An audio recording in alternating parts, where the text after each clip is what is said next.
രക്ഷിതാക്കളും മക്കളെ കൊണ്ട് നരകത്തിൽ പോകുന്നവരായിരിക്കും. കാരണം ഷർഹു ഉഖൂദുൽ ലജീൻ എന്ന ഗ്രന്ഥം പറയുന്നു ദീൻ പഠിപ്പിക്കാത്തതുകൊണ്ട്. ബാക്കിയൊക്കെ ഉണ്ടാവും. 6ാം ക്ലാസ് മദ്രസ ഒഴിവായിട്ടുണ്ടാവും. എന്താ ആചാര്യ മോളെ മദ്രസയിലേക്കാക്കാതെ? 7ാം ക്ലാസ് അവൾ ഉണ്ടായ നല്ലതിന്. കാരണം പൊതുപരീക്ഷയല്ലേ, റാങ്ക് എക്സ്പെക്റ്റ് ചെയ്യുന്നുണ്ട്. നമ്മുടെ മദ്രസക്ക് ഒരു അഭിമാനമല്ലേ. അപ്പോൾ മൂപ്പരെ മറുപടി സദർ ഉസ്താദിനോട്, വലുതായില്ലേന്ന്, അത്യാവശ്യം വലുതായില്ലേന്ന്.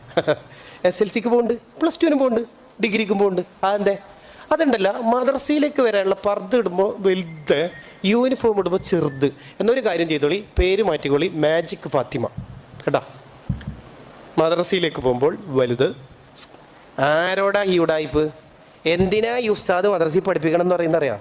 ആചാരേ, നിങ്ങൾ മരിച്ചിട്ട് ഖബറിലെത്തിയാൽ അവിടെ വന്നിട്ട് ഫാത്തി വന്ന ഒരു മോന്, വീട്ടിൽ നിന്ന് ഫാത്തി വന്ന ഒരു മോള്, അതിനാണ് ഉസ്താദ് പറയണത്. വേറെ ഒന്നിനുമല്ല. മക്കളെ കൊണ്ട് സ്വർഗം കിട്ടിയവരാവണം.